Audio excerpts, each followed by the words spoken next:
নমস্কার, কালপুরুষ astrology Bangla YouTube চ্যানেলে আপনাদেরকে আরেকবার স্বাগত জানাই। আজকে আমরা রাহু কেতু সম্পর্কে দেখব। দেখুন, না রাহু এবং কেতু যে রাশিতে অবস্থান করে ব্যক্তিকে সেই রাশির ডিজিজ বা রোগ তারা সবসময় প্রদান করে। এটা সবসময় সম্ভব এবং সবসময় এটা হয়। তো রাহু কেতু মানে কিন্তু অ্যাকচুয়ালি ফ্যামিলি সার্কেলও বটে।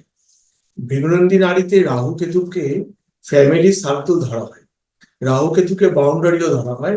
সেই দিয়েও অনেক প্রেডিকশন আমরা রাহু কেতু থেকে করি। তো আজকে মূলত আমি রাশি ওয়াইজ রাহু কেতু থেকে কি কি স্ন্যাপশট প্রেডিকশন হতে পারে সেগুলো আপনাদের সামনে একটু তুলে ধরছি। রাহু থেকে শুরু করি। রাহু যদি মেষ এরিজ রাশিতে থাকে তাহলে ব্যক্তির মাথাতে কোনো ইনজুরি বা ব্যক্তির মানসিক কোনো সমস্যা হতে পারে। রাহু যদি টরাস বৃষ রাশিতে থাকে তাহলে এই ব্যক্তির থ্রোট সংক্রান্ত, অর্থাৎ থ্রোট সংক্রান্ত অথবা লার্জার ফ্যামিলি সংক্রান্ত কোনো ট্রাভেল তার জীবনে কিন্তু থাকবে। যদি রাহু জেমিনি বা মিথুন রাশিতে থাকে তাহলে তার শোল্ডারের প্রবলেম থাকবে। দেখবেন অনেক মানুষের লক শোল্ডার থাকে বা শোল্ডারের ফ্র্যাকচার হয়, ভেঙে যায় পড়ে গিয়ে শোল্ডার। রাহু কিন্তু জেমিনিতে ইনফ্লুয়েন্স করলে এটা হওয়া সম্ভব। যদি কারোর রাহু ক্যান্সারে থাকে তাহলে ইউজুয়ালি যেটা হয় সেটা হচ্ছে তার চেস্ট, লাংস, হার্ট এইসব অর্গানে কোনো প্রবলেম। যদি ফিমেলের হয় ইউজুয়ালি তার মিল্ক অর্গান মানে মিল্ক সিক্রেশন, তিনি যদি মা হন সেটা কম হতে পারে, ড্রাই মিল্ক তার থাকতে পারে। যদি রাহু লিও বা সিংহ রাশিতে থাকে তাহলে গ্যাস্ট্রিক কমপ্লেন এবং স্পাইনাল কর্ডের কমপ্লেন কিন্তু রাহু আপনাকে দেবে। যদি রাহু রাহু ভার্গোতে থাকে তাহলে আপনার ইন্টেস্টিনের কোনো প্রবলেম হতে পারে।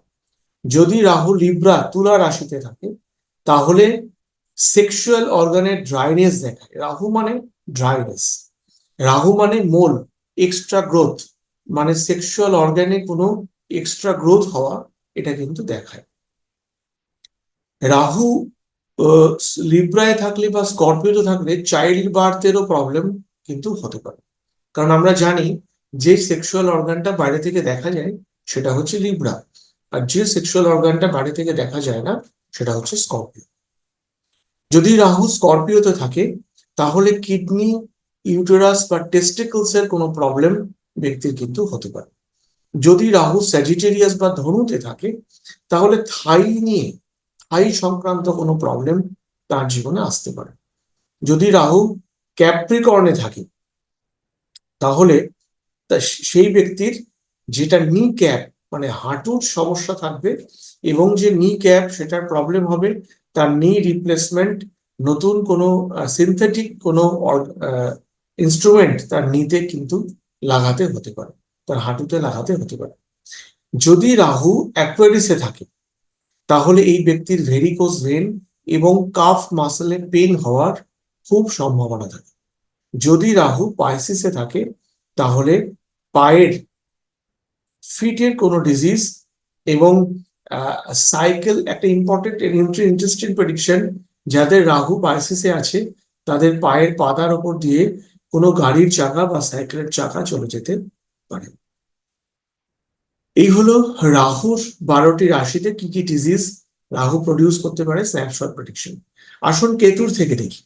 কেতু যদি এরিজে থাকে তাহলে এই ব্যক্তির মাইগ্রেন বা মাথার যন্ত্রণার সমস্যা হতে পারে। দেখুন, কেতু মানে হচ্ছে কাট মার্কও বটে। কেতু যেখানে থাকবে সেখানে একটা কাট মার্ক কিন্তু দেবে। যদি কেতু আপনার এরিজে থাকে তাহলে কিন্তু মাথাতে একটা কোনো কাটমার্ক থাকার সম্ভাবনা বেশি, বা তার ব্রেন অপারেশনও হতে পারে। যদি কেতু টরাসে থাকে, বৃষভে থাকে, তার থ্রোট অপারেশন বা কোনো কাট তার থ্রোটে কিন্তু হতে পারে। যদি কেতু জেমিনাইতে থাকে শোল্ডার ডিসলোকেশন হতে পারে, বা আমি এমন একটা কেস পেয়েছিলাম কেতু জেমিনাইতে আছে, তার ক্যান্সার ডিটেক্ট হয়েছিল শোল্ডারে, তিনি ভালো হয়ে গেছিলেন পরে অবশ্যই। ক্যান্সার, কেতু যদি কারোর ক্যান্সার বা কর্কট রাশিতে থাকে তাহলে তার হার্ট অপারেশন এবং তার ব্রেস্ট রিমুভাল এগুলো কিন্তু হওয়া সম্ভব। যদি কেতু লিও রাশিতে থাকে তাহলে আলসার, প্যানক্রিয়াটিক ডিজিজ, সাইনোসাইটিস এগুলো হতে পারে। যদি কেতু ভার্গোতে থাকে তাহলে ইন্টেস্টিনাল কোনো প্রবলেম, ইন্টেস্টিনাল অবস্ট্রাকশন বা যে কোনো প্রবলেম তার কিন্তু হতে পারে। যদি কেতু লিব্রা তুলাতে থাকে তাহলে সেক্সুয়াল অর্গানে প্রবলেম দেখায়। কেতু যদি স্করপিওতে থাকে তাহলে কিডনিতে প্রবলেম দেখায়। যদি কেতু স্যাজিটেরিয়াস বা ধনুতে থাকে তাহলে থাইতে প্রবলেম দেখায়। যদি কেতু ক্যাপ্রিকর্নে থাকে তার নি ডিসলোকেট হয়ে যাওয়া বা সেখানে সিনথেটিক অর্গান লাগানো এগুলো হতে পারে। যদি কেতু অ্যাকোয়ারিসে থাকে তাহলে কাফ পেন, ভেরিকোস ভেন এবং ভেরিকোস ভেনের অপারেশন পর্যন্ত হতে পারে। আর যদি কেতু পাইসিসে থাকে তাহলে তার পায়ের বোন ইরোশন, বোন ক্ষয়ে যাওয়া, হাড় ক্ষয়ে যাওয়া, ফিট এর মধ্যে মানে পায়ের পাতাতে কোনো সমস্যা এগুলো কিন্তু দেখা দিতে পারে। আমি একটা কথা বলে রাখি, এটা কিন্তু অনলি একটা প্ল্যানেটকে দেখে প্রেডিকশন, আরো অন্যান্য প্ল্যানেটারি ইনফ্লুয়েন্স সেখানে কিন্তু এই প্রেডিকশনকে মডিফাই করতে পারে বা করবে। তবে হ্যাঁ, যদি এমন কোনো একটা রাশিতে আপনার চার্টে রাহু কেতু বসে থাকে এবং যদি সেখানে স্যাটার্ন, মার্স বা কোনো উপগ্রহ বা অপ্রকাশ গ্রহের যদি সেখানে অবস্থান থাকে তাহলে এই ডিজিজগুলো হওয়াটা খুবই স্বাভাবিক। অনেকদিন দেরি হয়ে গেল ভিডিও করতে, খুব শিগগিরই আবার নতুন ভিডিও নিয়ে আসবো। সবাই সুস্থ থাকবেন, ভালো থাকবেন। ওম নমঃ শিবায়। জয় রাম।